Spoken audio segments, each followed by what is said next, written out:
how much does it actually cost to recharge your electric car? So it's all very well for people to talk about electric cars, how fabulous they are, you can recharge them at home and they sit overnight and you recharge them. But how much does it actually cost to recharge an electric car? So once upon a time, people would say, these automobiles, they'll never catch on, they'll never replace the horse. Petrol stations were few and far between, fuel was dirty, all sorts of things about fuel service stations versus horses. And in the house I've got a fantastic newspaper clipping, and the newspaper clipping was by a guy who had a business in Melbourne, Victoria, that's in Melbourne, Australia. He had this business and he was interviewed about a matter, and he said that he had no fears about the continuing of his business. He had a business that made only one thing. It pumped out that one thing in incredible numbers. It employed good staff. It was a great business that made good money. And he had no concerns at all about this new fangled invention that would never catch on. That newspaper clipping that I've got is dated in the 19 teens. And the newspaper, and the man owned a factory that made only one thing. All it made were horseshoe nails.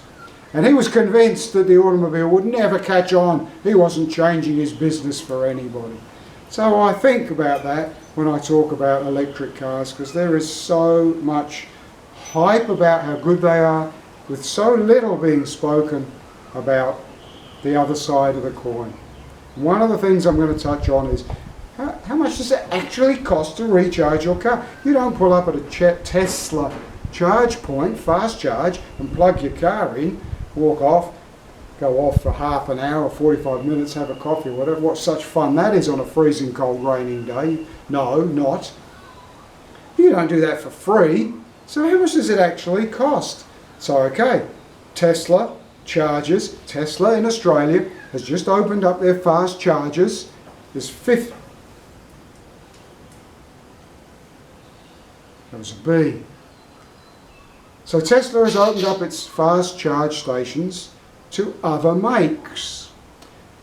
It's working through, there's about 50% of the Tesla fast charge stations in Australia are now opened up to other makes. And Tesla charges you 85 cents per kilowatt hour that you put into your battery. So there you go, I've explained that for you. We're finished now, Cody, let's go. Oh, hang on. It charges you 85 cents per kilowatt hour. What does that mean? Wasn't it so simple when we just did stuff in miles per gallon? You travelled a certain number of miles, you put a certain number of gallons in your tank, and you knew your car, your mate's car, and a new car for sale, you knew exactly what you were getting because of good old miles per gallon. But in Australia, no, we couldn't, when we changed, it was too simple to go how many kilometres do you get from the litre, which is what I still do. No, officially we can't do that. We have got to go how many litres does it use to travel 100 kilometres. I don't know why we chose that. Anyway, that's what we do in this country. So they say, right, Steve, it costs you 85 cents a kilowatt hour to recharge at a Tesla. Recharge, that's great. And yes, your beautiful Toyota Land Cruiser there gets about 22, 24 mile to the gallon. Oh, hang on, no, we're not allowed to talk in miles per gallon. It gets, what do you reckon you get? About 8 kilometres out of every litre, but that's not what we do in Australia anyway. So, the confusion. Maybe I'll even chop that out because it's just so confusing. But what they then say is that an electric car should, to get back to this litres per 100 kilometres travelled, litres of fuel per 100 litres. Oh my God, this is so confusing. So let's get back. If we're going to talk How many litres does it use to travel 100 kilometres? Well, let's do a scientific study, and they've decided to pick a figure that your average electric car should be using 15 kilowatt hours to travel 100 kilometres. Now that's an average. If you're accelerating, it's going to use more. If you're going up steep hills, hilly country, it's going to use more. If you've got a black one with the air turned on to the max because it's a 40-degree day, man, is it going to use a lot more. But let's just stick to this general, excuse the B, let's just stick to generally 15 kilowatt hours for 100 kilometres travelled. Tesla currently charging 85 cents for a kilowatt hour. So what that means, it's $12.75 at the moment to recharge your electric car and then travel 100 kilometres. $12.75. Now, my wife and I, we are both Geminis, and we do some strange things being Geminis, and one of those things is we monitor how much fuel we use in our cars. We have a PT Cruiser and we have a V8 Toyota Land Cruiser.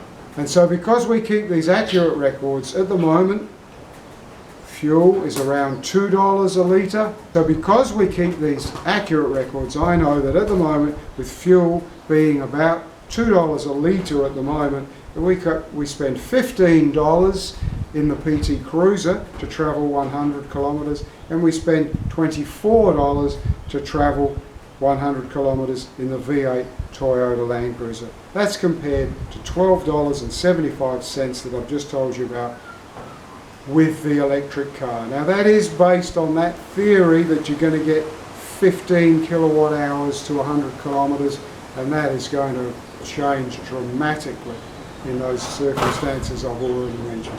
So that might give you a bit of an idea about the reality. It's all very well to buy a cheap electric car that you recharge at home. You're still going to have to pay with your electricity bill if you recharge at home.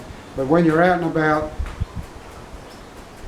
So this brings me to one other very interesting point.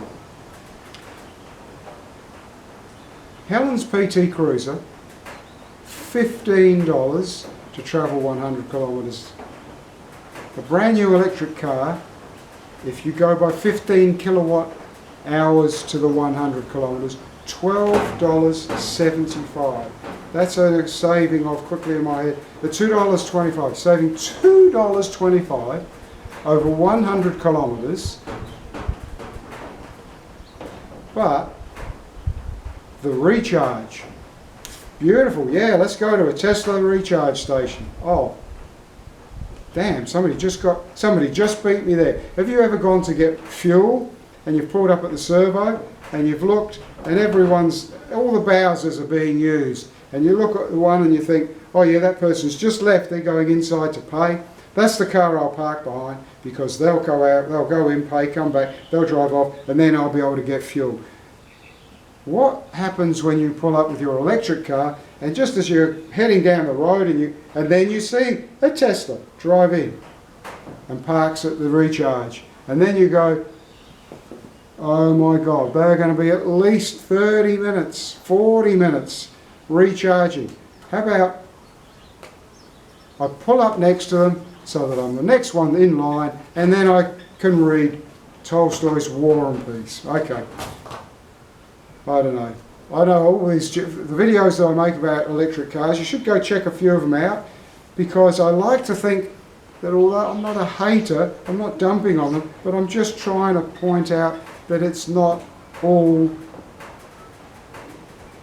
well, use an old English expression, it's not all beer and Skittles. And the other thing, of course, is, oh my God, let's not start on this topic, but the resale of these cars. Because you've had it for 2 or 3 years and you want to sell it, there is a real fear out there of consumers. What are they buying? How much life is left in the battery? Not like a car. You go to buy a car, it's done 75,000 miles on the engine. It's a known quantity now through decades of known quantity. But now we're really up in the air about batteries. Anyway, raving far too long. And that bee, the bee, be gone. Till next time, thank you.